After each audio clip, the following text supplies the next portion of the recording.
assistance. Bonjour mesdames et messieurs, merci d'être avec nous dans ce journal. Les nouvelles ne sont pas tellement mauvaises, il y a aussi de bonnes nouvelles. Le comité de crise mis en place au ministère des Transports et Voies des Communications et des Enclavements sous les diligence de son Excellence, Monsieur le Premier ministre, chef du gouvernement, pour suivre et évaluer l'évolution de la situation aérienne découlant de l'éruption du volcan Nyiragongo s'est réunie ce dimanche 30 mai 2021. L'analyse des données météorologiques des aéroports et espaces aériens ainsi que du bulletin spécial du centre de surveillance de Toulouse renseignent que les conditions relatives à la réouverture des trafics aériens sur l'aéroport de Kavumu à Bukavu sont satisfaisantes. Voilà, nous poursuivons ce journal très affecté par la crise humanitaire née de la catastrophe naturelle de Goma. Le président de la République, Félix Antoine Tshisekedi Tshilombo, a dit qu'il reste déterminé à se rendre sur place en compagnie de la première dame en vue de se rendre compte des visus de la coordination des actions humanitaires, l'un des points abordés au cours de points de presse tenus hier. Suivez.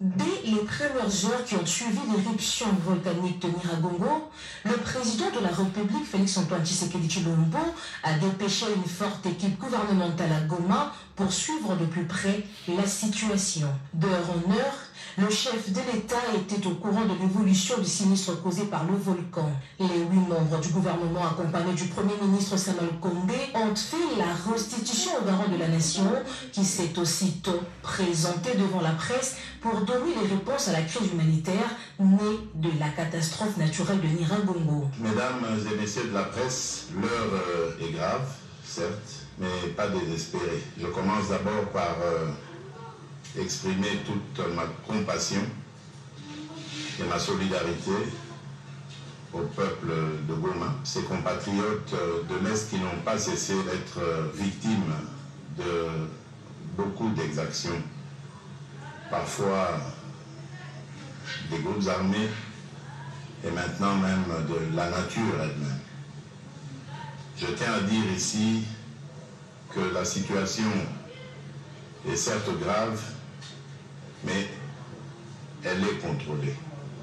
Le chef de l'État a promis de se rendre sur place dans la région pour réconforter ses compatriotes et les assurer de sa proximité.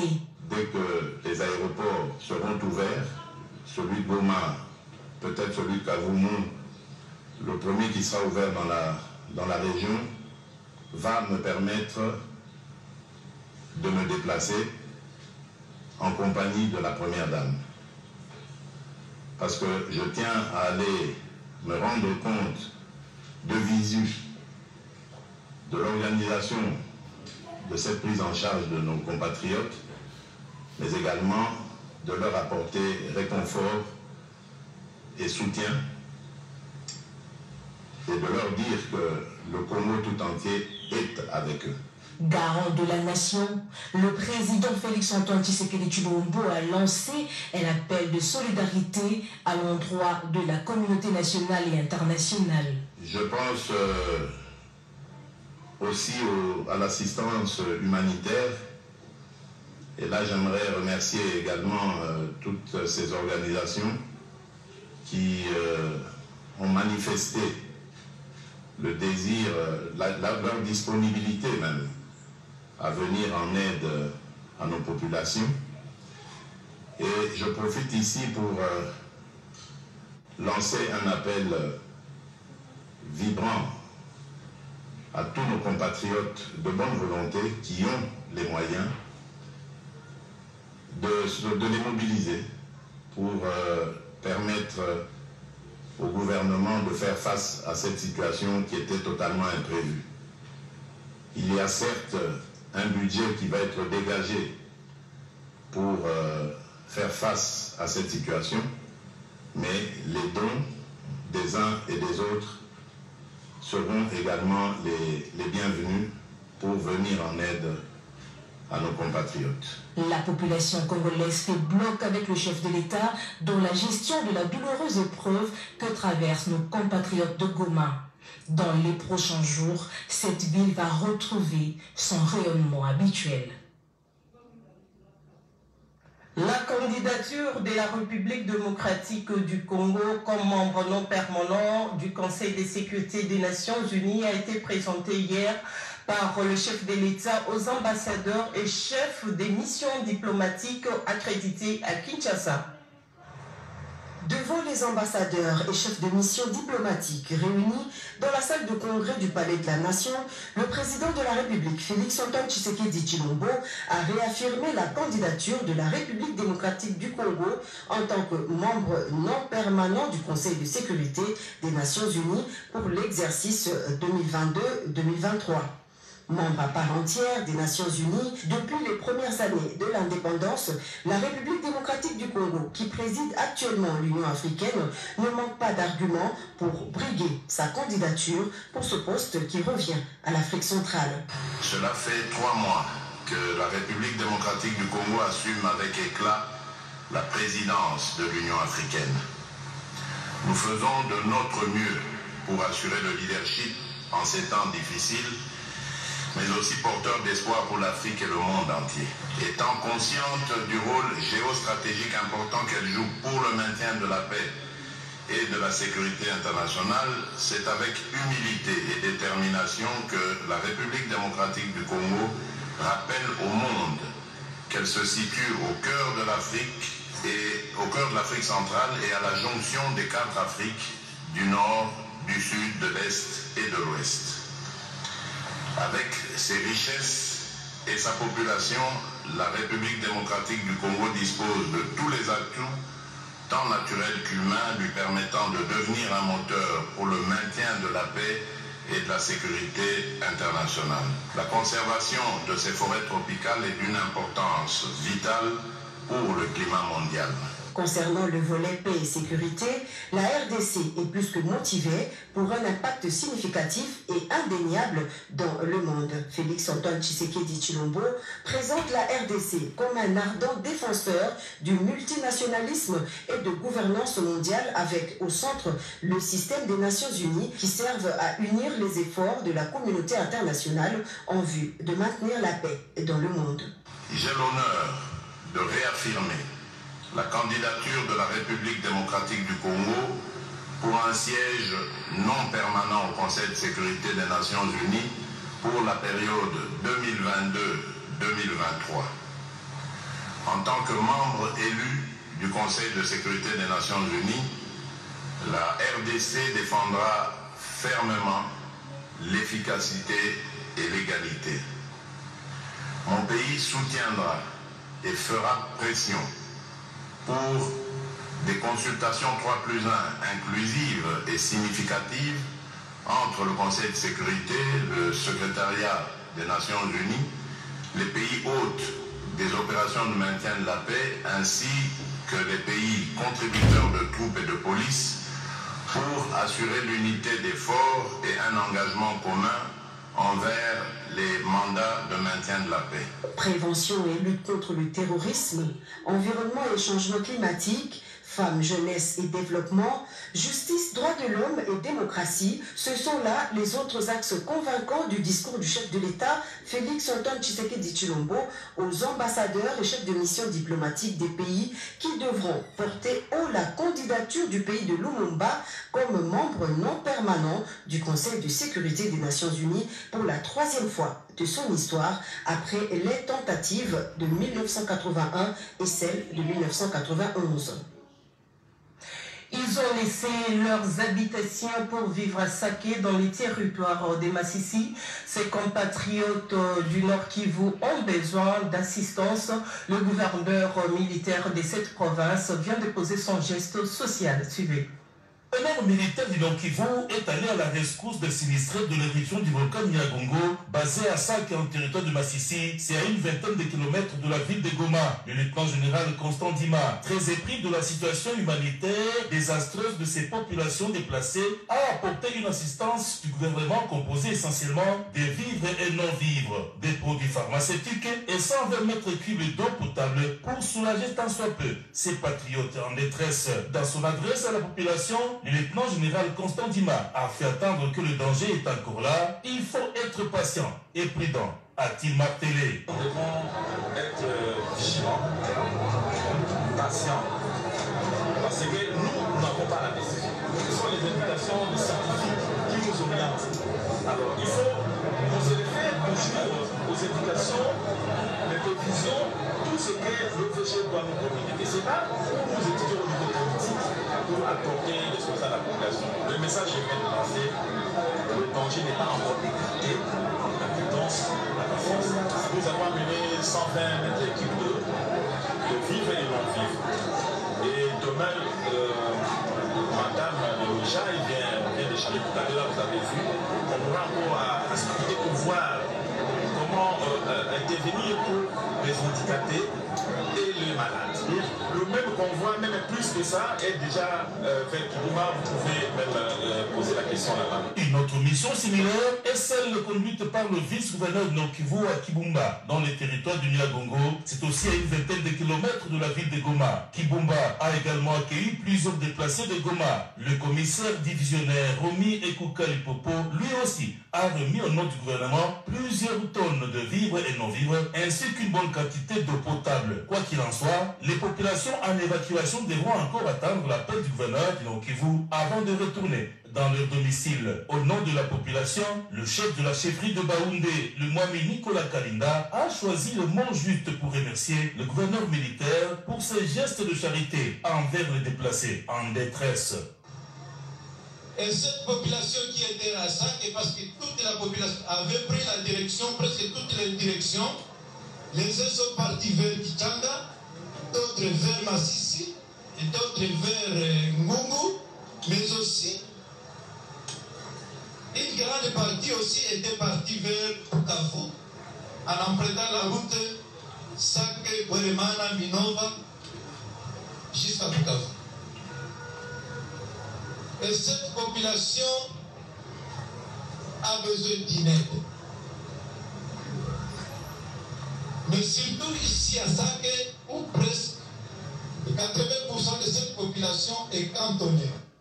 La situation humanitaire préoccupante du Nord Kivu a attiré l'attention de la Fondation Denise Nyakero Tshisekedi qui s'est rendue à Goma sur place. Elle a échangé avec le gouverneur militaire. Cette délégation a reçu la cartographie des interventions humanitaires pour voir dans quelle mesure elle peut aider. Suivez.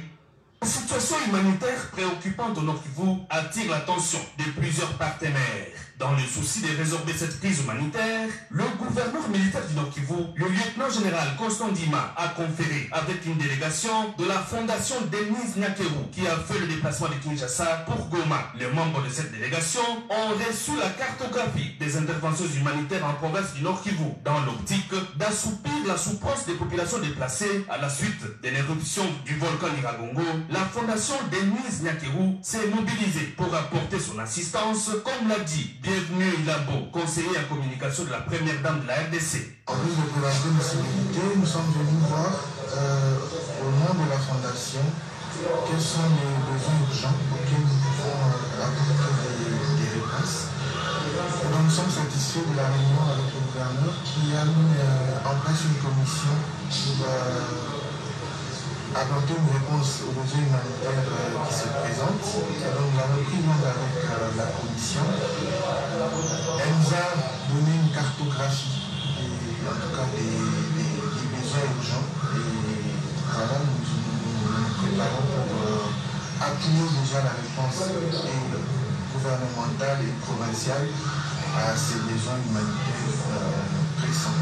Cette nouvelle a rencontré l'assentiment du gouverneur militaire du Nord Kivu qui tient à l'amélioration des conditions de vie des populations déplacées.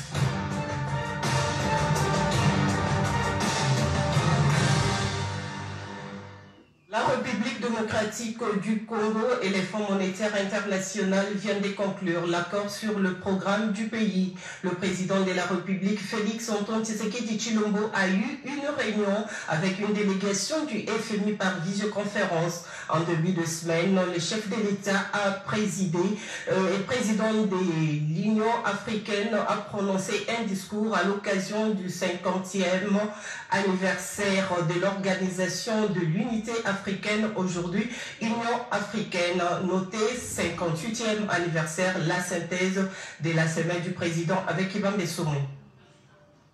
Dans un message adressé au peuple du continent, le 25 mai 2021, le chef de l'État, président en exercice de l'Union africaine, Félix Antoine Tshisekedi Tshilombo, a 58 ans après la création de l'Organisation de l'Unité africaine, salué la vision des pères fondateurs qui ont décidé le 25 mai 1963 de donner corps à cette architecture continentale à partir d'Addis Abeba à l'Éthiopie.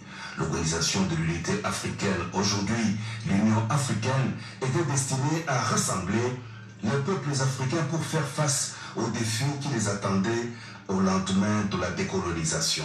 Cette vision doit assurer véritablement la pleine participation des peuples africains au développement et à l'intégration économique du continent, a souligné le chef de l'État, président de l'exercice de l'Union africaine.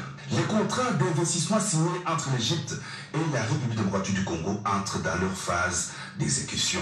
Une forte délégation égyptienne a été reçue par le président de la République, Félix Antoine Tshisekedi Tshilombo, dans le cadre de la concrétisation des projets signés en février dernier, notamment la construction de la station voltaïque de Chipuka en Mbuji-Mayi et le projet Kitoko, la nouvelle ville de Kinshasa. Interrompues momentanément, les discussions entre la République démocratique du Congo et les Fonds monétaires internationaux ont repris. Par visioconférence, le président de la République, Félix Antoine Tshisekedi Tshilombo, a échangé le jeudi 27 mai 2021 avec le chef de mission du FMI à la tête d'une délégation de cette institution de Bretton Woods, parmi laquelle son représentant pays. Du côté de la RDC, on a noté la présence du ministre des Finances, Nicolas Kazadi, et du directeur de cabinet du chef de l'État, Guilain Yembo. Il ressort de cette entrevue la conclusion de l'accord sur le programme du Fonds monétaire international avec la République démocratique du Congo. Ce programme, attendu par la RDC, vient d'être accepté par le FMI. Selon le directeur de cabinet du chef de l'État, la voie est ouverte au financement du FMI et des différents autres partenaires qui attendaient l'aboutissement des négociations entre la RDC et cette institution internationale.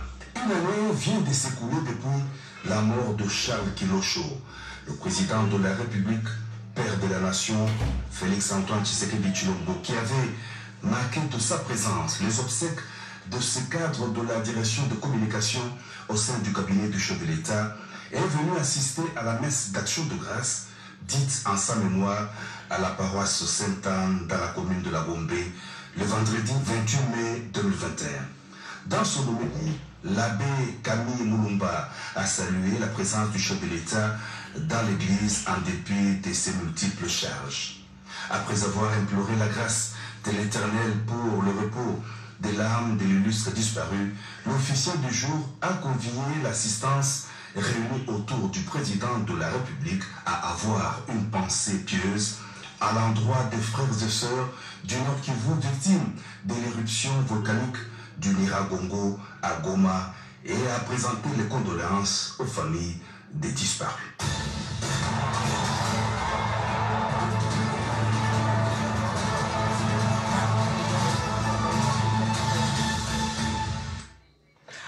La semaine qui s'achève a été riche en événements au niveau international. Suivez ce résumé de la page internationale avec Marie Calon.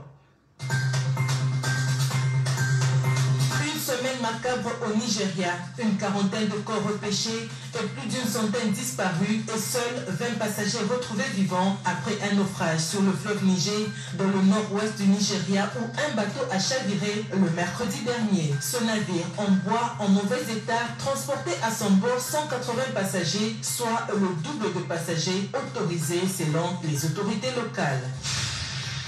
Une autre catastrophe au Nigeria, le chef de l'armée nigériane, le lieutenant-général Ibrahim Ataïrou, est mort dans le crash d'un avion militaire avec 10 autres officiers le samedi 22 mai en fin d'après-midi autour de l'aéroport de Kaduna dans le nord de ce pays. Pendant ce temps, au Mali, après le putsch militaire, la Cour constitutionnelle malienne a déclaré l'ancien commandant de bataillon des forces spéciales, Assimi Goïta, président de transition du Mali. Pour rappel, les militaires mécontents du nouveau gouvernement annoncé par les autorités de transition ont procédé le lundi 24 mai à l'arrestation du président Bah Dao et de son premier ministre dans un coup de force. Après 3 jours de détention, c'est le jeudi 27 mai que Bah Dao et Mokhtar Ouane ont été relâchés. C'est au Rwanda que le président français a entamé sa mini-tournée africaine. Au cours de cette première visite, Emmanuel Macron a reconnu dans un discours devant le mémorial de Gisozi les responsabilités de la France dans le génocide des Tutsis en 1994. Après Kigali, le chef de l'État français s'est rendu à Pretoria en Afrique du Sud. Un déplacement centré essentiellement sur la lutte contre la Covid-19. En dehors des frontières africaines, environ 1 millier de migrants mineurs se trouvent toujours dans l'enclave espagnole de Ceuta. Ces mineurs non accompagnés errent dans les rues et le cas d'un chacun sera étudié d'ici peu pour décider d'un renvoi vers le Maroc ou d'un maintien en Espagne, ont annoncé les autorités espagnoles le lundi 24 mai dernier. Bachar al-Assad réélu sans surprise président de la Syrie avec 95,1% de voix pour un 4e mandat lors d'un scrutin tenu dans les régions sous contrôle du gouvernement. Propulsé au pouvoir en 2000, succédant à son père Hafez, mort après 30 années de règne sans partage. Et pour finir, aux États-Unis, 9 personnes ont été tuées et plusieurs autres blessées lors d'une fusillade causée par un employé de la Valley Transportation Authority le mercredi 26 mai sur le site de l'entreprise de transport public à San José, en Californie, a fait savoir la police. Le présumé tueur s'est ensuite suicidé.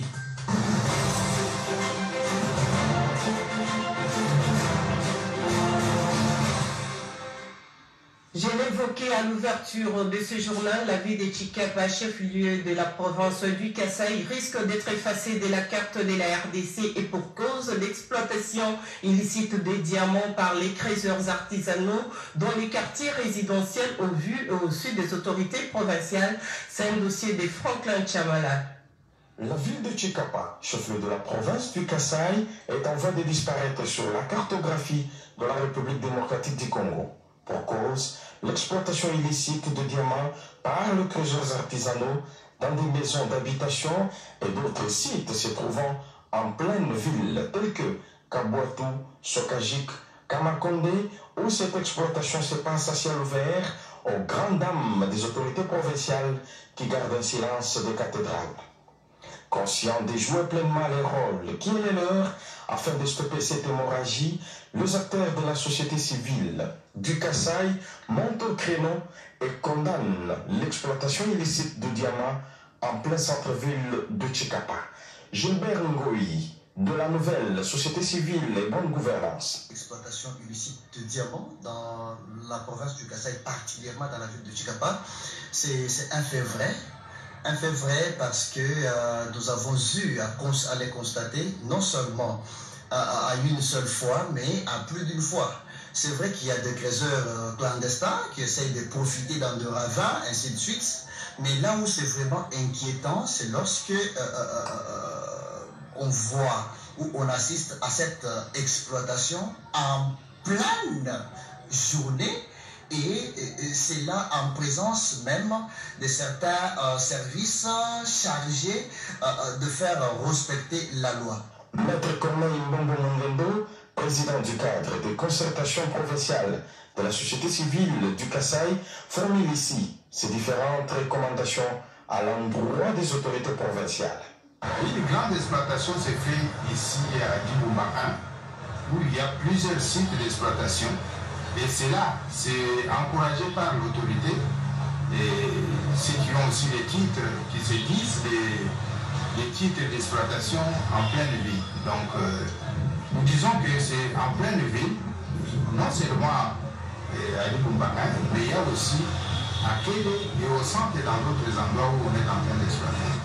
Tout le monde doit prendre conscience et que ces exploitations cessent parce que ça laisse à désirer et ça ne montre pas vraiment la civilité. C'est comme si on est encore incivil. Disent les textes légaux en matière de l'exploitation de pierres précieuses dans des périmètres non autorisés par la loi. Évariste Machocho Pangou, chef de division de mines et géologie de la province du Kasaï, explique. La loi n'autorise pas l'exploitation de diamants dans une ville. Le législateur lui-même a parlé dans le code minier, en son article 259, qui stipule sur les zones de restriction, c'est-à-dire dans une ville, là où les maisons d'habitation des gens, l'exploitation des diamants ne peut pas avoir lieu. Les sanctions prévues par la loi, c'est d'arrêter d'abord cette exploitation, appréhender les récalcitrants et les faire payer des amendes fortes pour décourager cette pratique. Pour Siankato Kumbani, habitant de Chikapa, qui dénonce le silence coupable des autorités locales pour ce qui est de l'exploitation illicite du diamant dans des quartiers résidentiels, veut le voir prêcher par l'exemple. Les autres ont fait montrer qu'il y a aussi les autorités qui sont impliquées dans les exploitations anarchiques. Nous faisons appel à leur conscience pour qu'ils puissent commencer. Mettre fin au décalage criant entre les richesses naturelles et la pauvreté de la population, c'est l'objectif du colloque international sur les ressources naturelles et l'environnement qui s'est tenu à Kolwezi dans la province du Lualaba. Suivez ce reportage de nos confrères de la RTNC Lualaba. International sur les ressources naturelles et environnement a touché à son terme. Organisé à Kolwezi, la capitale provinciale du Lualaba, par l'université de Lubumbashi, en collaboration avec l'UNICOL. 300 recommandations ont été formulées par les scientifiques en provenance de divers coins du pays et du continent après 3 jours d'intenses réflexions. Le ministre provincial de l'Environnement a salué la promptitude du gouverneur intérimaire Masuka Saini chaque fois qu'elle est sollicitée pour les activités qui impliquent les intérêts vitaux de sa population. Dans ce mot de clôture, le professeur Gilbert Kishiba Fitoula, recteur de l'UNILU, a mis l'accent sur l'aboutissement heureux des travaux tout en félicitant la première citoyenne du Lualaba, Masuka Saini Fifi, pour son appui considérable dans l'organisation de ce colloque à Immaculata, une salle de Kolwezi. Le gouverneur intérimaire du Lualaba et marin de ces assises a remercié les participants pour le travail abattu et a promis la mise en application des recommandations issues de ces assises dans les limites de ses attributions. Ce qui va dans la logique du peuple d'abord, leitmotiv de la politique du président de la République Félix Tshisekedi, qui met le bonheur du peuple congolais au centre de sa politique. Les recommandations que nous avions formulées nous engagent tous devant la société. Elles seront nonchalantes dans la prise de décision au niveau provincial ainsi qu'au niveau des entités territoriales décentralisées. Sur ce point que je mets un accent particulier, sur la nécessité de la mise en place d'une commission consensuelle de suivi et d'évaluation des recommandations de ces colloques. Je voudrais paraphraser le président de la République, chef de l'État Félix Antoine Tshisekedi Tshilombo, en disant pour le peuple et le peuple d'abord. Avec ces recommandations, mettons-nous tous au travail. Tout est bien qui finit bien. Je déclare clos les travaux de ce colloque international sur les ressources naturelles et l'environnement. Et je vous dis merci. Plusieurs personnalités ont pris part à ces assises, parmi elles le représentant du président de l'Assemblée provinciale du Lualaba, les membres du gouvernement provincial du Lualaba et du Haut-Katanga, le conseiller au collège de l'éducation et recherche scientifique du chef de l'État et tant d'autres. Les jeunes filles doivent être préparées à l'hygiène menstruelle ou des règles pour éviter des infections pendant la période. Ce rôle doit être joué à l'église, à la maison et à l'école. Des écoles de Kinshasa ont été sensibilisées autour de ces sujets tabous grâce à Wise Women, qui veut tout simplement dire femme sage. C'est un reportage de Séverine Katanda et Henri Alimassi. Dans nos familles, le sujet fait l'objet d'un tabou. Nombreuses sont ces filles dont l'âge varie entre 10 et 18 ans qui n'ont pas été préparées à l'arrivée des menstruations au point de penser qu'il s'agit d'une anomalie. Au cours de cet échange autour de l'importance de l'hygiène menstruelle tenu au complexe scolaire Reverend Ilunga, école située à Kisasso, ces adolescentes ont été sensibilisées par Françoise Boula-Boaki, journaliste à la radio-télévision nationale congolaise et défenseur des droits humains, notamment le droit à la scolarité de la jeune fille. Je vous encourage à dénoncer ceux qui vous disent que vous perdez votre temps. Je soutiens celles qui dénoncent le harcèlement sexuel à l'école. N'allez pas chercher des points, sinon vous aurez la difficulté à tenir face, à tenir tête. Mais restez focus sur ce que vous faites. Organisée par la structure dénommée Femmes Sages que dirige Grace Massangou, cette rencontre était une occasion de remettre les filles en confiance. On n'est pas venu main vide, on a apporté un don de serviettes hygiéniques à toutes les filles. Donc toutes les filles ont reçu aujourd'hui un don de serviettes hygiéniques de la Fondation. La journée internationale de l'hygiène menstruelle vise à briser les silences de mythes autour de règles. Au lycée Mamadi Ankemba, au cœur des Limété, les finalistes ont également été sensibilisés sur comment éviter la stigmatisation dont fait souvent les filles pendant cette période. Cette initiative de Wise Women a été très appréciée par les jeunes filles qui ont retrouvé la confiance en soi. Revenons sur cette nouvelle avant de boucler complètement ce journal. Bonne nouvelle, l'analyse des données météorologiques des aéroports et espaces aériens ainsi que du bulletin spécial du centre de surveillance de Toulouse donne de bonnes nouvelles. Les conditions relatives à la rouverture du trafic aérien sur l'aéroport de Kavumu à Bukavu sont satisfaisantes. L'observation météo des flight radar et l'observation de Toulouse rassurent pour la reprise du trafic dans ces aéroports. Le journal est complètement terminé. Merci de l'avoir suivi. Ce journal a été coordonné par Médard Mbouyal Mangala.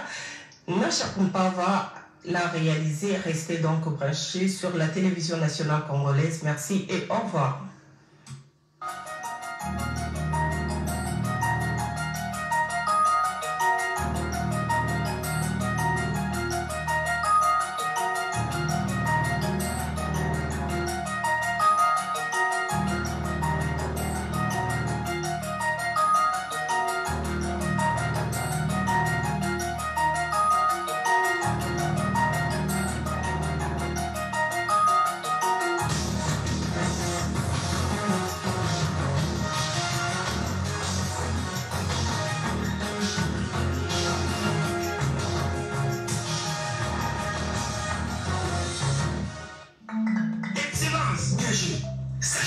Mais oui, ça chauffe, hein? Excellence, oui, les inspecteurs de l'hygiène sont venus vous donner les conclusions de leur contrôle. Hé, esprit, Konzo. Faites l'entrée. Ok. Nous avons de très fortes présomptions de détournement des deniers publics contre vous. Mauvaise gestion, non-paiement des salaires et des primes des agents alors que l'État vous a donné les moyens. Conseiller, oui, Excellence. Vous pouvez disposer. Merci. Disposez. Merci, Excellence. Et vous avez construit votre maison privée et votre hôtel avec l'argent de l'État. Inspecteur.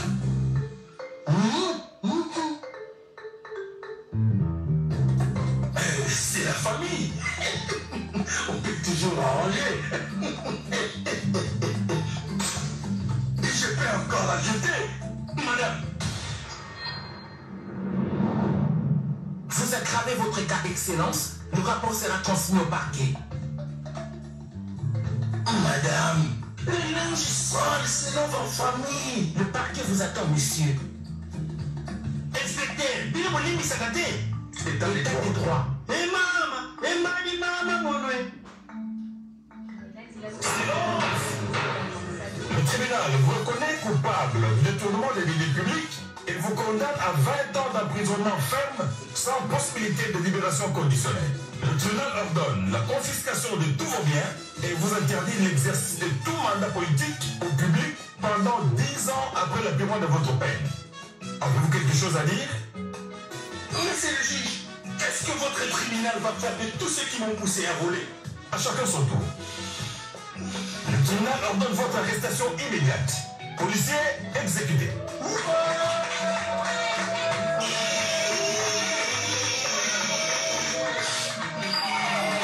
Le peuple congolais n'accordera aucun pardon à ceux qui entravent son progrès. Message de l'inspection générale des finances. Excellence, Monsieur le Président de la République, depuis le samedi 22 mai dernier, le volcan de Nyiragongo déverse ses larves sur la ville de Goma. La catastrophe naturelle a engendré aujourd'hui une crise humanitaire. Dès les premières heures qui ont suivi la catastrophe de Goma, vous avez dépêché une équipe gouvernementale sur place. Et aujourd'hui, Excellence, Monsieur le Président, vous sortez d'une longue réunion avec les missionnaires de Goma, avec la présence du Premier ministre. Quelle est aujourd'hui votre lecture des faits et comment vous entendez résoudre cette crise 7 jours après la catastrophe? Parce que chaque minute compte. Et quelles sont les réponses du chef de l'État à la crise humanitaire? Et voilà les questions auxquelles vous allez répondre, Excellence, Monsieur le Président. Et puis, il vous plaira par la suite de pouvoir répondre à 2 ou 3 questions selon votre convenance. Excellence, Monsieur le Président de la République, la presse vous écoute. Merci. Mesdames et messieurs de la presse, je vous salue. L'heure est grave, certes, mais pas désespérée. Je commence d'abord par exprimer toute ma compassion et ma solidarité au peuple de Goma, ces compatriotes de l'Est qui n'ont pas cessé d'être victimes de beaucoup d'exactions, parfois des groupes armés et maintenant même de la nature elle-même. Je tiens à dire ici que la situation est certes grave, mais elle est contrôlée. Comme vous le savez, je me trouvais à l'étranger lorsque cette nouvelle du drame est arrivée, de l'éruption est arrivée. Et tout de suite, j'ai interrompu mon séjour pour rentrer sur place. Avant cela, évidemment, j'avais pris langue avec le chef du gouvernement et ensemble, nous avions décidé d'envoyer une équipe du gouvernement sur place. Et il y a eu 7 ministres qui sont partis immédiatement pour faire l'état des lieux de la situation. Et ils avaient déjà sur eux les moyens, les premiers moyens qu'il fallait déployer pour faire face à l'urgence. Et depuis lors, ils sont revenus. Nous avons eu une première rencontre hier au Conseil des ministres qui s'est longtemps penché sur la question.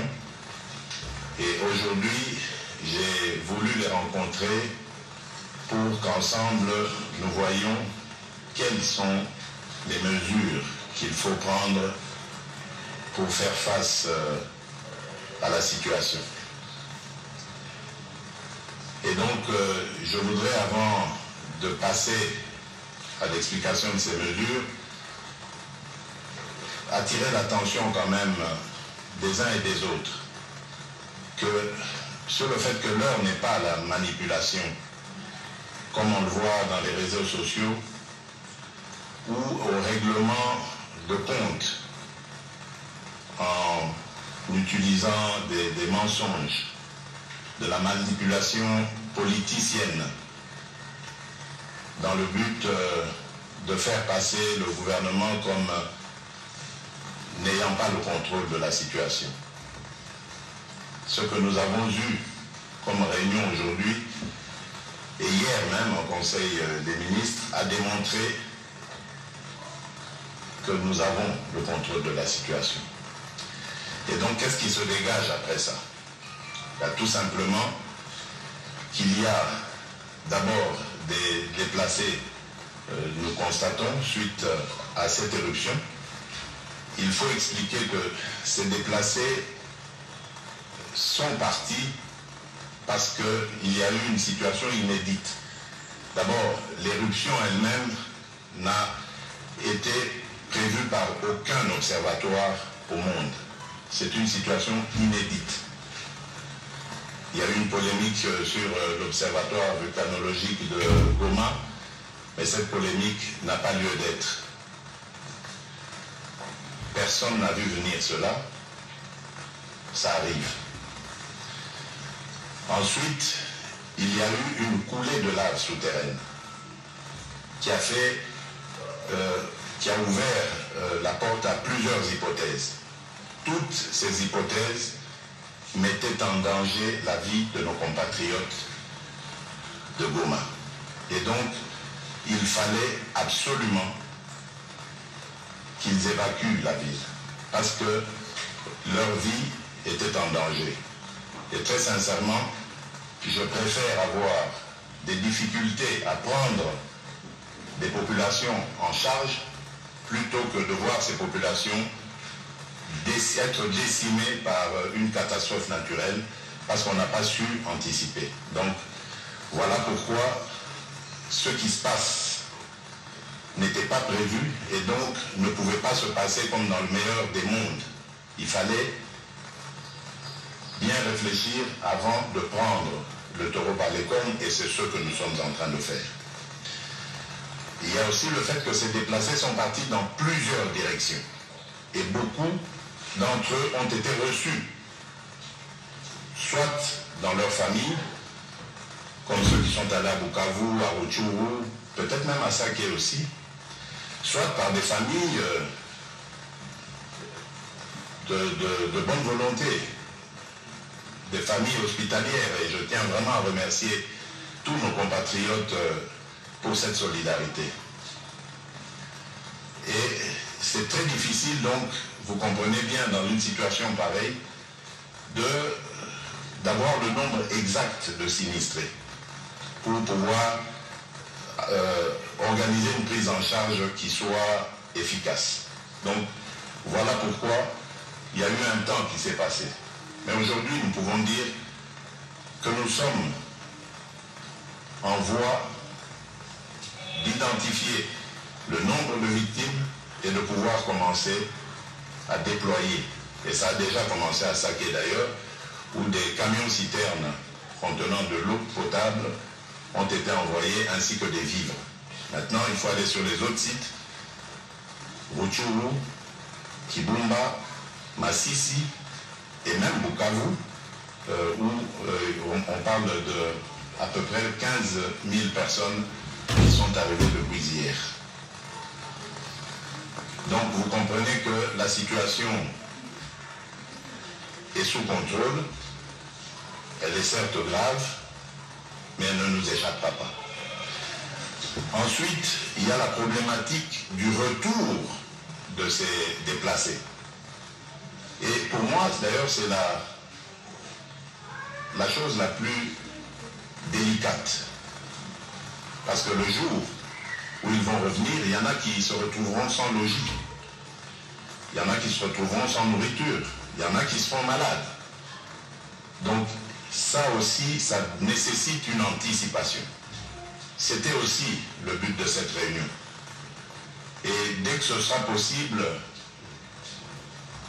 les équipes du génie militaire ainsi que d'autres organisations vont être dépêchées à Goma pour envisager, déjà anticiper sur le retour de ces déplacés.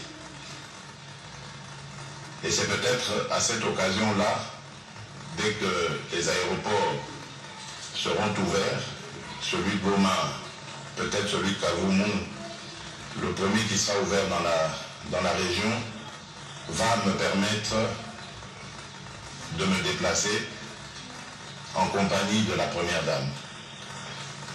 Parce que je tiens à aller me rendre compte de visu de l'organisation de cette prise en charge de nos compatriotes, mais également de leur apporter réconfort et soutien, et de leur dire que le Congo tout entier est avec eux. Je pense aussi à l'assistance humanitaire, et là j'aimerais remercier également toutes ces organisations qui ont manifesté le désir, leur disponibilité même, à venir en aide à nos populations. Et je profite ici pour lancer un appel vibrant à tous nos compatriotes de bonne volonté qui ont les moyens de les mobiliser pour permettre au gouvernement de faire face à cette situation qui était totalement imprévue. Il y a certes un budget qui va être dégagé pour faire face à cette situation, mais les dons des uns et des autres seront également les bienvenus pour venir en aide à nos compatriotes. Voilà, mesdames et messieurs de la presse, ce que je peux dire en substance. Je vous remercie pour votre attention et me mets à votre disposition pour d'éventuelles questions. Merci beaucoup, Excellence, Monsieur le Président de la République. Nous avons enregistré 3 candidats aux questions. Nous appelons dans un premier temps Madame Anastasie Tudier chez les VOA pour nous poser sa question.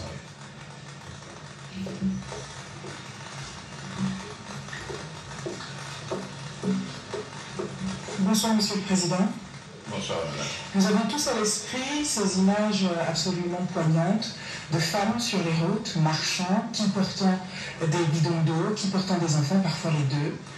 Ma question est de savoir quand ces femmes pourront être prises en charge dans des bus ou dans des transports. Est-ce qu'il est prévu qu'il y ait des transports? La deuxième question que j'ai, c'est sur le budget que vous avez évoqué. Voilà une semaine maintenant que le Nyiragongo a fait couler, que la lave a coulé du Nyiragongo.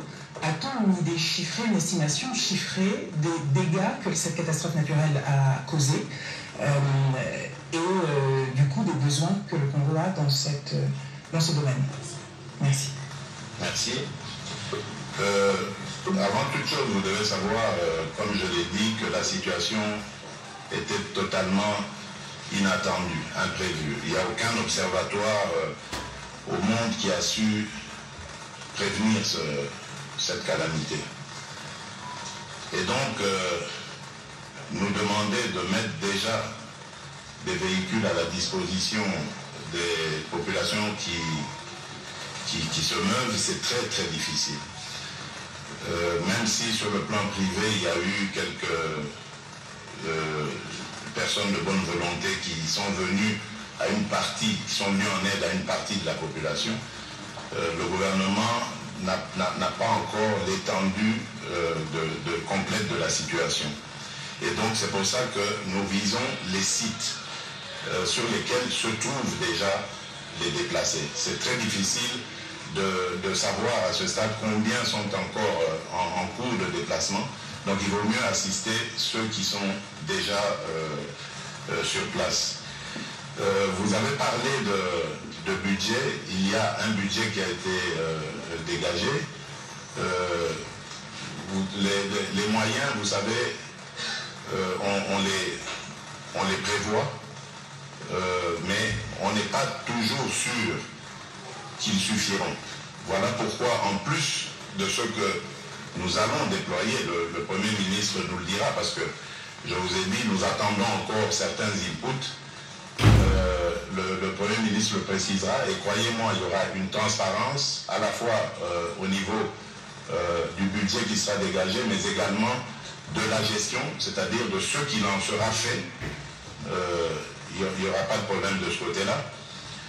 Et donc, lorsque nous aurons reçu tous ces inputs, nous pourrons savoir avec exactitude ce qu'il faut faire. Parce qu'il ne faut pas oublier, madame, que ces déplacés ne le sont, et je le souhaite le plus ardemment possible, ne le sont que pour quelque temps. Donc ici, les besoins, ce seront ceux du quotidien, c'est-à-dire boire, manger, se laver, utiliser des latrines convenables et se loger au moins de manière convenable pour quelques jours en attendant le retour. C'est pour ça que je disais le plus grand travail, toute la concentration, elle se fera à Goma même. Et là, à Goma, on nous dit qu'il y a à peu près 5000 maisons détruites. Le gouvernement avait déjà apporté les moyens pour... donc il y avait un besoin urgent en tôle pour reconstruire ces maisons. Le gouvernement avait déjà apporté les moyens pour ces tôles, mais pour 2000 seulement. Donc on ne pouvait pas donc commencer à les distribuer, non seulement parce que les sinistrés étaient partis, mais en plus parce que ce serait du 2 poids 2 mesures, on ne sait pas dans quelles conditions on allait le faire. On a pris aussi en charge les malades, les handicapés qui étaient dans des hôpitaux qui étaient en zone dangereuse pour les mettre en lieu sûr. Cela demandait aussi des moyens. Donc c'est comme ça que nous sommes en train de procéder au fur et à mesure jusqu'au moment où nous aurons les besoins réels de la population. Donc voilà ce que je peux dire à ce stade avant d'en pouvoir dire davantage. Et je peux vous assurer qu'au niveau de la communication, là aussi, il y aura beaucoup de travail de fait, parce que nous nous sommes rendus compte que, pris tous dans le feu de l'action, nous avons oublié de communiquer suffisamment. J'ai vu notre ministre le faire de fort belle manière d'ailleurs, mais il faut encore le faire davantage. Et ça aussi, ce sera quelque chose de plus. Monsieur le Président, l'avant-dernière question est de Top Congo. Monsieur Walter. Bonsoir, Monsieur le Président. Vous avez dit que les populations s'étaient déplacées parce qu'il y avait un problème. On ne pouvait pas les laisser être décimées par la lave. Je disais que la population s'était déplacée pour raison de ne pas être décimée par la lave, au cas où elle a tenu la ville. Mais au jour d'aujourd'hui, il y a encore des gens qui reviennent vers Goma parce qu'elles refusent de crever de faim là où elles ont trouvé refuge. Qu'est-ce qui est fait pour que ceux qui rentrent en ville soient pris en charge ou soient réorientés vers d'autres milieux afin d'être mis à l'abri de ce danger? Non, mais je les déconseille vivement. En tout cas, je ne sais pas quelles informations vous avez, vous, mais nous, à ce stade, nous n'avons pas encore d'éléments démontrant que les gens sont rentrés dans Goma. Il y a eu un mouvement, mais on les a dissuadés. Je continue à le dire ici, je préfère les déconseiller à ce stade de le faire, parce que nous ne sommes pas encore certains, et ce sont des scientifiques qui vont nous donner les gages, et ça devrait être 100% de garantie. Donc même s'il reste 1% d'incertitude, je ne souhaiterais pas que les populations reviennent sur Goma. On ne sait pas ce qui peut se passer. Il y a à côté de là un lac qui contient beaucoup de gaz, des masses et des masses de gaz. Et si ce lac est en contact avec les laves, vous vous imaginez ce que ça peut faire comme dégâts. Il y a une coulée souterraine de lave qui peut surgir à tout moment n'importe où dans la ville. Donc les scientifiques qui suivent au quotidien, d'heure en heure, de minute en minute, cette situation, pourront nous dire exactement quel est l'état de la situation. Et alors, à partir de ce moment, nous allons organiser en ordre, bien sûr, des convois de retour. Et c'est peut-être là, madame qui avait posé la question sur les véhicules à mettre à la disposition des déplacés, ben c'est là qu'il y aura une réponse, parce qu'à ce moment, nous pourrons les faire revenir de manière ordonnée. Voilà. Merci, Excellence. La dernière question est des RFI, Patient Ligoudi. Excellence, déjà la première question, c'est celle de savoir, vous avez des informations de terrain, quel est l'état du Nyiragongo aujourd'hui? La seconde, c'est par rapport à l'appel, à l'aide qu'on attend de plus en plus. Ça que par exemple, avec une capacité de 70 000 personnes qui reçoit 180 000 personnes, n'est-ce pas le moment, par exemple, de lancer un appel à l'international? Et peut-être une dernière, ce sera sur le dégazage du lac Kivu. Est-ce qu'on peut avoir des étapes, des dates par rapport finalement au début de travaux? Merci. Très bien. Déjà pour commencer, par rapport au Nyiragongo, je crois que c'est les volcanologues qui peuvent nous dire exactement quel est son état. Ce qui est sûr, c'est que aujourd'hui la lave n'est plus dans le cratère, mais le volcan reste actif. Donc il faut quand même rester méfiant, et c'est pour ça d'ailleurs qu'écoutant les scientifiques, nous ne voulons pas précipiter les choses en faisant revenir les populations, sinon nous allons de nouveau nous retrouver dans une catastrophe d'une autre dimension qui serait à mon sens alors là beaucoup plus grave. Ici, nous avons un problème de déplacés. C'est vrai que c'est désagréable pour ces personnes qui ont dû quitter brutalement leur domicile, mais au moins ça nous soulage de les avoir en vie. Donc les faire revenir dans une situation encore trouble, encore indécise, imprécise, ce serait très dangereux. Alors vous demandez aussi quelle était la deuxième question par rapport à...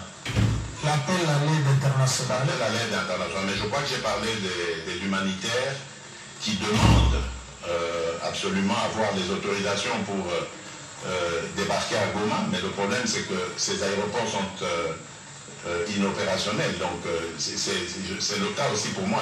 J'aurais dû déjà être là-bas, mais à cause du fait qu'aucun aéroport de la région ne peut être utilisé pour le moment, nous attendons le go de l'autorité de l'aviation civile pour pouvoir nous déplacer. Et enfin, vous avez évoqué le dégazage. Effectivement, il y a une firme qui s'est présentée pour obtenir signer le contrat avec le gouvernement afin de commencer ces opérations. Les études sont déjà là, elles sont faites par l'OVG, donc elle n'aura pas à faire d'autres études supplémentaires pour savoir ce qu'il en est. Elle peut commencer le travail hic et nunc. Donc c'est pour vous dire que de ce côté-là aussi, je crois que nous sommes en voie de régler cette question et de pouvoir davantage renforcer la sécurité de nos compatriotes de Goma. Excellence, Monsieur le Président de la République, au nom de la presse congolaise, nous vous remercions pour l'honneur que vous lui avez fait. Et cette presse réaffirme son engagement de vous accompagner dans toutes vos actions. Merci, Excellence. Merci. Merci, mesdames et messieurs. Et bonne soirée. Merci. Voilà, très chers téléspectateurs, vous venez là donc de suivre les réponses du président de la République, Félix Antoine Tshisekedi Tshilombo, aux différentes préoccupations de la presse ici présente au palais de la nation. Le président a pris l'engagement de descendre à Goma pour, avec sa tendre épouse, la première dame, Denise Nyakero, pour aller réconforter les populations victimes de cette éruption volcanique qui a eu lieu à Goma, avec ses effets collatéraux sur le vécu de la population. Mathieu Moulibango. Matondi botondi bezboko kya baiba sobalandi sango eye mokambi kolo Félix Antoine Tshisekedi Tshilombo auti koyebisa bana baso ekolo Congo démocratique bandeko biso bazwami oyo nkumba Goma, pour tout cas notre Kivu, et pas le pays,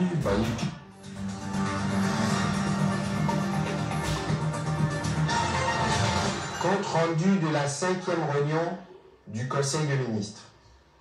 Le président de la République, Félix Antoine Tshisekedi Tshilombo, a présidé ce vendredi 28 mai 2021 par visioconférence la 5e réunion du Conseil des ministres du gouvernement de la République. 6 points étaient inscrits à l'ordre du jour, à savoir 1. La communication du président de la République, chef de l'État. 2. La note d'information du Premier ministre chef du gouvernement. 3. Les points d'information des différents membres du gouvernement. 4. Approbation et relevé des décisions du Conseil des ministres. 5. Examen et adoption des dossiers. 6. Examen et adoption d'un projet de texte.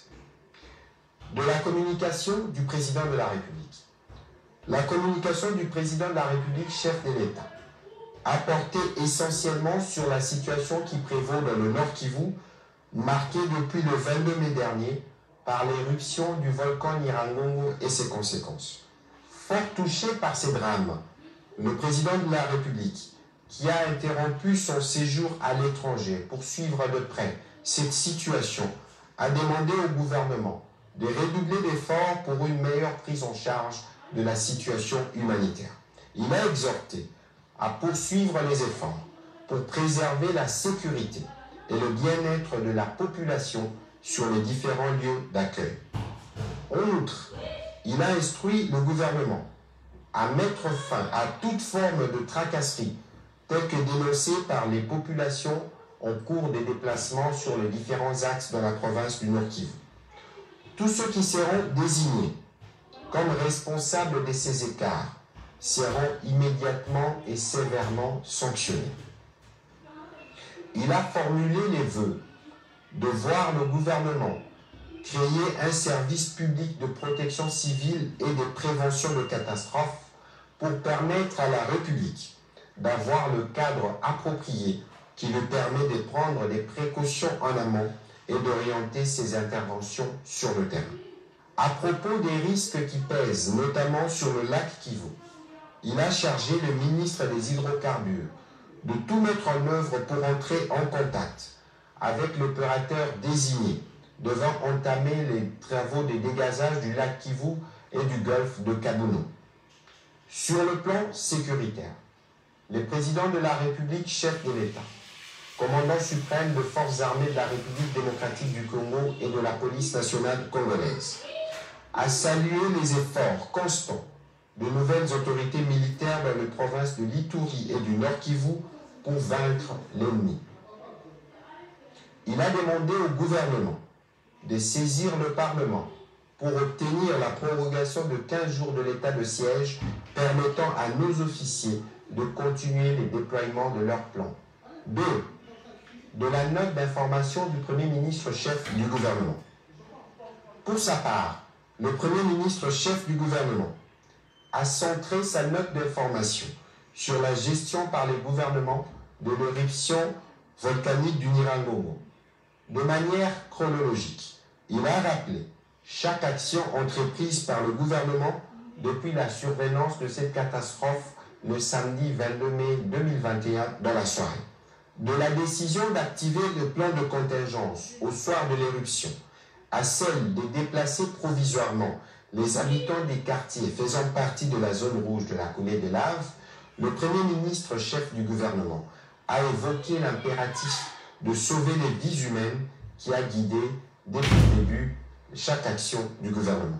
C'est ainsi qu'il a délégué, dans les 24 heures qui ont suivi l'éruption, une délégation gouvernementale de 7 membres pour suivre de manière spécifique chaque question et faire une évaluation détaillée avec les autorités provinciales en vue d'une réponse adaptée aux besoins. Dans cette mission interministérielle, chaque ministre avait des devoirs à accomplir. Le ministre de la Santé publique, Hygiène et Prévention devait faire le point de la situation sanitaire globale et proposer des mesures urgentes. Le ministre de la Recherche scientifique s'est quant à lui apaisanti sur la question de la gestion de l'Observatoire volcanologique de Goma, OVG, la prise en charge de ses agents, ainsi que l'acquisition des matériels permettant une surveillance plus étroite du volcan. Le ministre de la Solidarité et Affaires humanitaires a fait les points sur la situation de prise en charge de victimes, notamment l'enterrement de morts que le gouvernement voulait digne. Le ministre de l'Intégration régionale a pour sa part fait part des contacts pris avec les pays voisins pour la gestion des conséquences de cette crise. Le ministre de l'Industrie, de l'Agriculture, ainsi que celui de l'enseignement supérieur et universitaire ont participé à cette mission d'évaluation et de réconfort comme membres du gouvernement originaire de cette partie du pays. Avant de clore sa note, le Premier ministre chef du gouvernement a tenu à rappeler que l'éruption du Nyiragongo n'a aucun point de similitude avec les éruptions précédentes. On sait qu'elle est survenue sans aucun signe précurseur. C'est ce qui justifie notre décision conjointe avec les autorités locales d'évacuer la population vers les zones qui ne sont pas exposées. Entre-temps, au-delà des moyens que le gouvernement a mis à disposition pour la gestion de cette crise, le Premier ministre chef du gouvernement a soutenu avoir activé le cadre de concertation humanitaire pour mieux évaluer les besoins et orienter l'assistance de partenaires. Le gouvernement a pu, en un temps record, avec l'apport de quelques partenaires et de la société civile de Goma, ouvrir le tronçon routier qui relie Goma à Rutshuru pour permettre d'assurer non seulement l'approvisionnement en denrées alimentaires, mais aussi le déplacement des habitants de la zone rouge vers Rutshuru. Dans le même ordre d'idées, des fonds ont été débloqués pour la réhabilitation du site de Bouchara de la Régie des eaux qui a été endommagé par la lave. Dans les mêmes registres, des efforts sont en cours pour la réhabilitation du réseau électrique qui paralyse les fonctionnements de la principale station de pompage d'eau dans la ville de Goma. Enfin, le Premier ministre a réitéré l'engagement du gouvernement de continuer à suivre de près, avec les autorités provinciales et les experts de l'Observatoire volcanologique de Goma, l'évolution du comportement du volcan. Entre-temps, la sismicité et la déformation du sol observées jusque-là indiquent la présence de magma sur la ville de Goma avec une extension sur le lac Kivu. Par conséquent, l'hypothèse d'une nouvelle éruption à terre ou sous les lacs n'est pas encore totalement écartée. Point 3, point d'information. Le vice-premier ministre, ministre de l'Intérieur, décentralisation, sécurité et affaires coutumières, a fait l'état du territoire national dominé par la gestion de l'éruption volcanique du Nyiragongo et des réactions que cela a suscité à travers tout le pays. Il a aussi abordé le point relatif à la poursuite de l'état de siège dans les provinces de l'Ituri et du Nord Kivu. Abordant les autres points de sa communication, le vice-premier ministre, ministre de l'Intérieur, a souligné le mécontentement croissant de la population de Kinshasa sur la persistance de la carence en eau potable fournie par la Régie des eaux. Pour sa part, le ministre de la Défense et ancien combattant a présenté les bilans de l'évolution des opérations dans les deux provinces sous état de siège pour la période allant du 21 au 27 mai 2021. 2 éléments ADF ont été neutralisés, 2 autres de groupes armés et 22 autres ont été capturés. Les forces armées de la République démocratique du Congo ont aussi récupéré une importante quantité d'armes et de munitions. Il a indiqué que la pression militaire exercée sur ces terroristes dans le Nord Kivu, visant à démonter leur réseau de financement, des recrutements et des renseignements, produit des effets. L'intensité de leur activisme a considérablement diminué, surtout vis-à-vis des cibles militaires. Dans le cadre de la poursuite de la collaboration entre les armées de la République démocratique du Congo et de l'Ouganda, une délégation d'officiers ougandais a brièvement séjourné à Beni le 25 mai 2021 pour un échange de renseignements avec leurs homologues congolais, et ce, conformément au mécanisme régional défini par le pays signataire. Il a été démantelé en territoire de Aru, un réseau de criminels et de tueurs en série qui s'illustre par l'enlèvement et la décapitation des victimes. À propos de la crise consécutive à l'éruption du Nyiragongo, le ministre de la Défense nationale et ancien combattant est revenu sur la contribution de l'armée dans la gestion de cette catastrophe. C'est ainsi que les unités du génie militaire et du corps de santé militaire cantonnés dans la région portent secours à la population depuis la survenance de cette éruption. Point 3, au chapitre de points d'information. Évolution de la situation de la pandémie à Covid-19. La vice-ministre de la Santé, Hygiène et Prévention a fait le point de l'évolution de la situation de la pandémie. Elle a noté une légère progression des contaminations et une démotivation des prestataires qui, à ce jour, accusent des arriérés de paiement. Intervenant à ces sujets, le président de la République, chef de l'État, a chargé le Premier ministre de réunir dans le meilleur délai les comités multisectoriels de riposte et de régler les problèmes posés par les prestataires.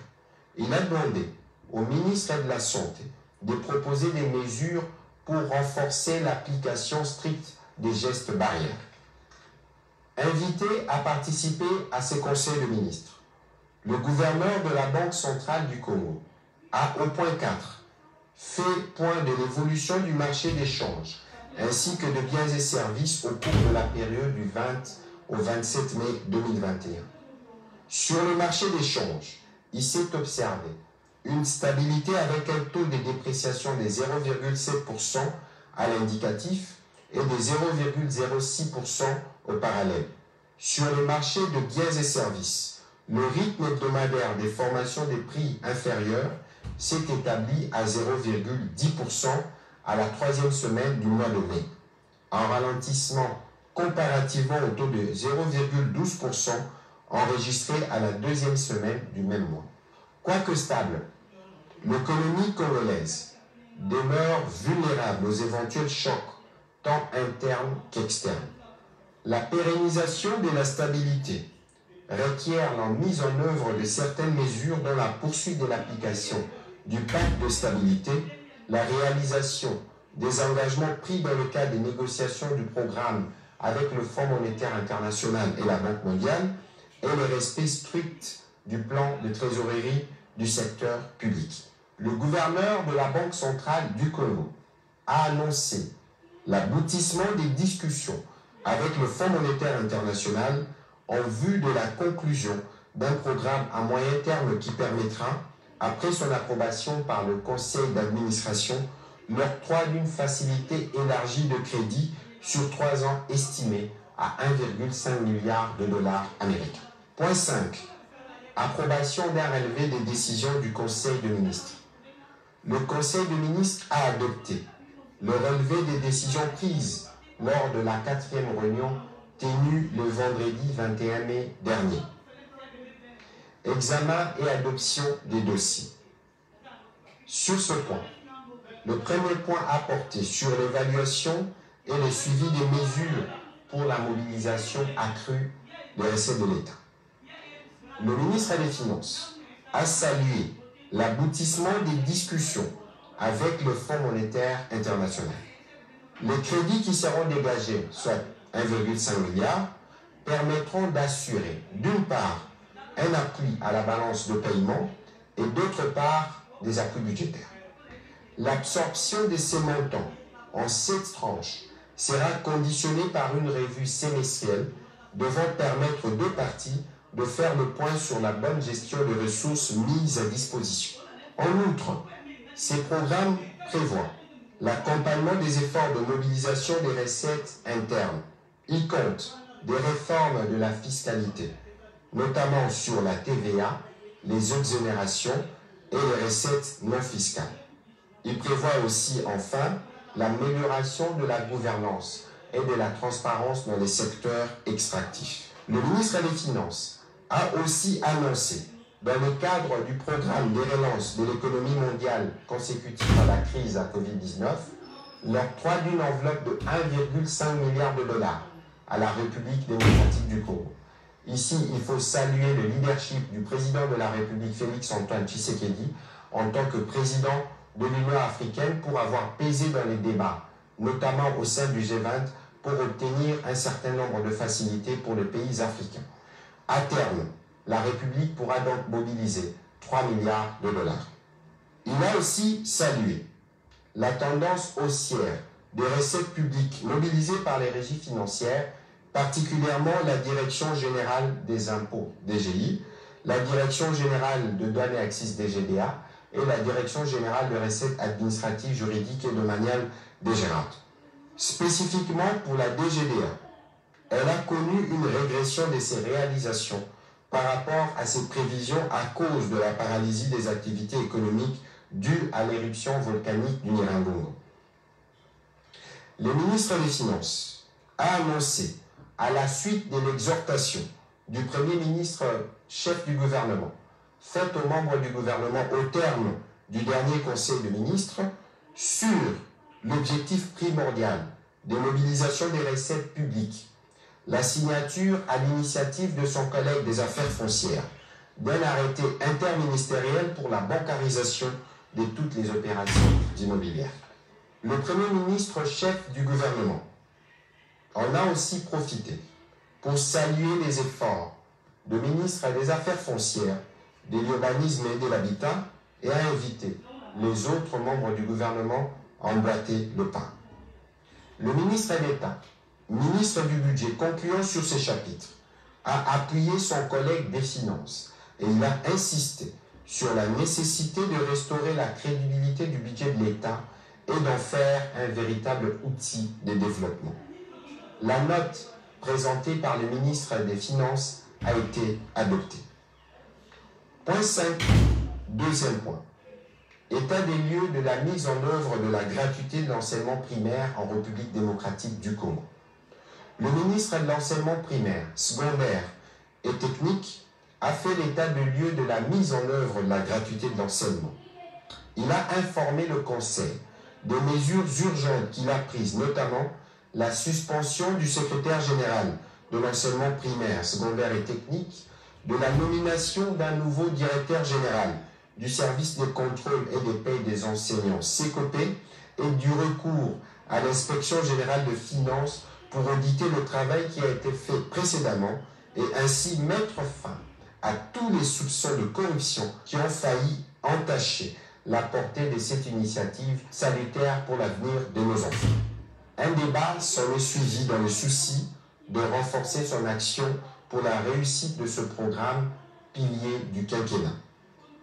Le dossier présenté par le ministre de l'Enseignement a aussi été adopté.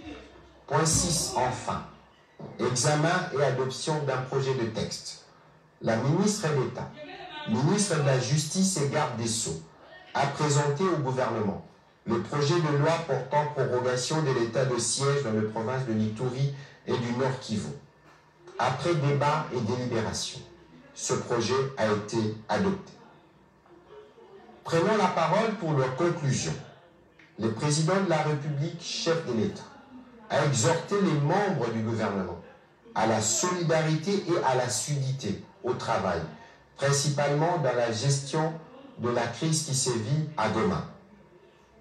Et il a demandé aux membres du gouvernement d'être le relais auprès du peuple congolais de la nécessité de nous tous, de nous mobiliser, de rassembler nos forces pour sortir aguerris de cette nouvelle épreuve que la nature nous impose.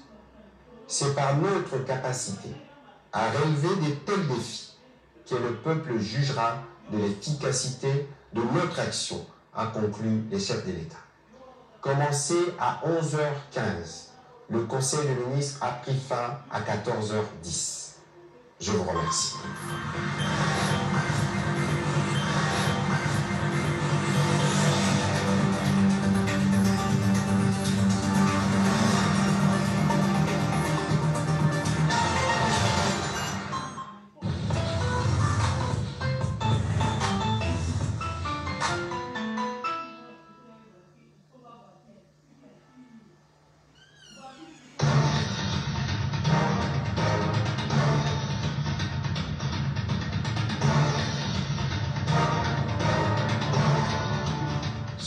compatriotes, chaque 31 mai de l'année, le monde entier célèbre, sous les auspices de l'Organisation mondiale de la santé, la journée mondiale sans tabac, en invitant le public à réfléchir sur un thème spécifique choisi.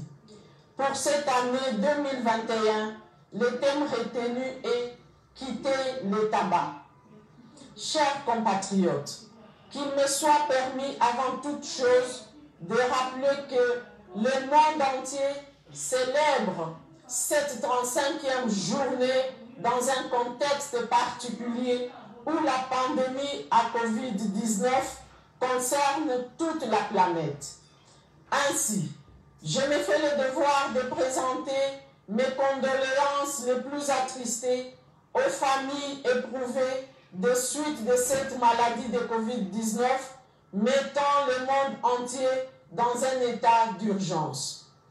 Chers compatriotes, pour rappel, la Convention cadre de l'OMS pour la lutte anti-tabac, ratifiée par la République démocratique du Congo en octobre 2005, est le premier traité de l'OMS en matière de santé qui fut adopté à l'unanimité par la 56e Assemblée mondiale de la santé, le 21 mai 2003 à Genève. L'objectif de cette convention est principalement de protéger les générations présentes et futures contre les effets néfastes, sanitaires, sociaux, économiques et environnementaux de la consommation du tabac et de ses produits, ainsi que de l'exposition à sa fumée. Mesdames et messieurs, le thème de cette année n'est pas un hasard, car le tabac est mondialement responsable de plus de 7 millions de décès chaque année, dont 700 000 sont des fumeurs passifs, selon l'OMS, et que le tabac est un facteur de risque important de maladies chroniques non transmissibles et transmissibles. Le choix porté cette année sur le thème « Quitter le tabac » tombe à point nommé, car le tabac, outre son implication dans l'explosion de la plupart des cancers, joue un rôle particulier et considérable non seulement dans la survenue des maladies respiratoires, mais aussi dans l'aggravation de celles-ci. En effet, le monde est actuellement confronté à la pandémie de la Covid-19 qui ne ménage personne. Les fumeurs risquent davantage de contracter les formes sévères de la Covid-19 et d'en mourir car, au préalable, le tabac a pris le temps de fragiliser leurs poumons. Cela ne s'arrête pourtant pas là, car le fumeur expose son entourage immédiat au même risque que lui-même en les obligeant d'inhaler de manière passive la fumée qu'il rejette. Dans le monde, tout comme en République démocratique du Congo, notre pays, le tabagisme constitue un grand problème de santé publique. Les statistiques indiquent qu'il y a environ 1 milliard de fumeurs sur notre planète, dont près de 80% vivent dans le pays à revenus faibles ou intermédiaires. Étant donné que cette situation alourdit la charge de morbidité et de mortalité liées aux maladies respiratoires en général et du Covid-19 en particulier, le tabagisme est considéré non seulement comme un facteur de risque pour la santé, mais également une source d'appauvrissement global à la fois des familles et des États. Mesdames et messieurs, l'OMS nous exhorte cette année à rompre avec le tabac, à quitter le tabac, à prendre la ferme résolution de ménager notre santé ainsi que celle de nos proches, car le tabac est la principale cause des maladies bronchopulmonaires et une porte d'entrée aux formes graves du Covid-19. Le risque de mourir donc d'une détresse respiratoire augmente en fonction de la quantité de cigarettes fumées par jour et du nombre d'années de tabagisme. Plusieurs recherches montrent qu'au monde, le tabagisme est responsable de près de 80% des décès de suite d'une maladie respiratoire et environ la moitié des personnes atteintes de bronchopneumopathie mourront dans les 10 ans suivant le diagnostic. Cette situation est d'autant plus alarmante que nous sommes en période de survenue de plusieurs vagues de Covid-19 et de l'émergence de variantes de plus en plus dangereuses. Chers compatriotes, à l'occasion de cette 35e célébration, j'en appelle au bon sens de chacun à préserver l'intérêt collectif, de sensibiliser les consommateurs à l'arrêt. La fumée du tabac abîme les parenchymes pulmonaires et constitue un facteur aggravant de complications respiratoires chez les personnes victimes de la Covid-19. À cet effet, je demande aux fumeurs d'éviter le partage de la cigarette afin de réduire la transmission rapide de Covid-19. L'arrêt ou le sévrage du tabac a des effets bénéfiques immédiats sur la santé, quel que soit l'âge. C'est pourquoi j'invite ceux qui se décident à cesser de fumer de prendre contact avec le Programme national de lutte contre les toxicomanies et les substances toxiques du ministère pour le conseil avisé. Que vive la République démocratique du Congo, que vive le ministère de la Santé. Je vous remercie.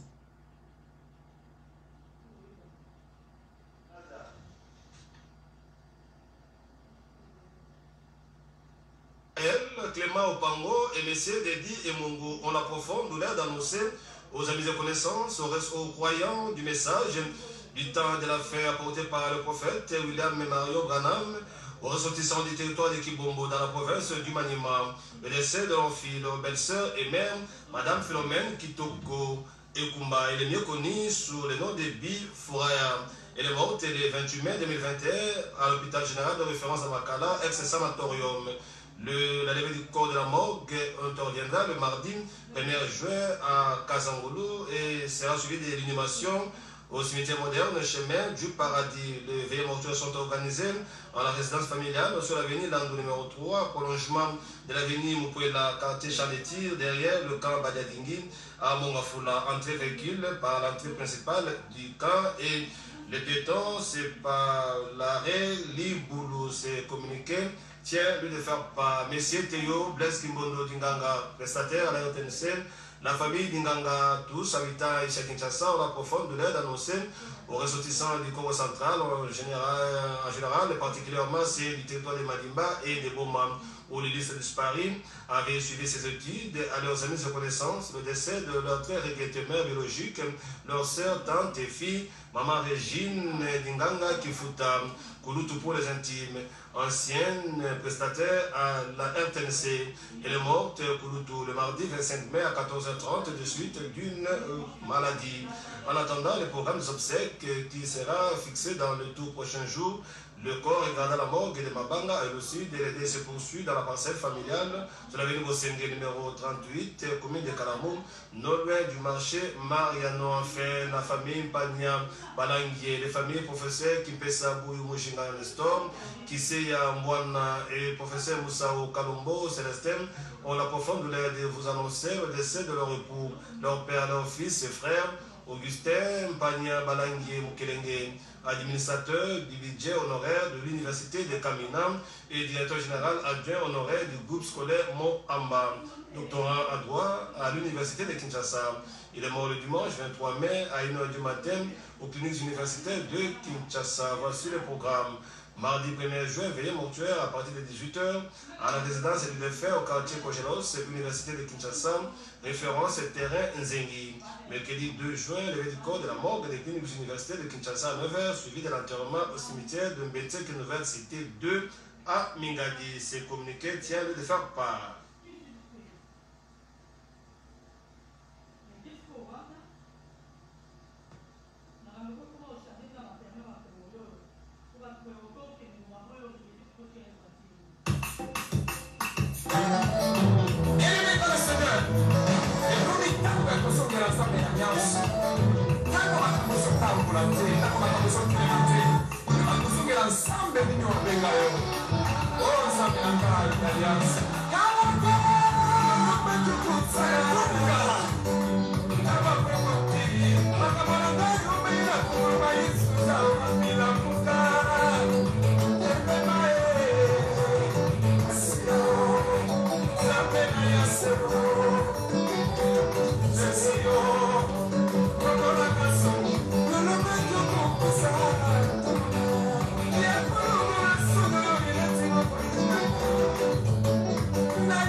Mesdames, Messieurs, chers amis du sport, bonjour, bon dimanche. On commence avec 10 minutes de retard. activité politique oblige, mais cela ne va pas nous empêcher de vous donner le titre de cette émission. Le Premier ministre du gouvernement a reçu le nouvel entraîneur de l'équipe nationale, Hector Cooper, qui en ce moment, à l'hôtel du Fleuve, est en train de signer des contrats avec le gouvernement.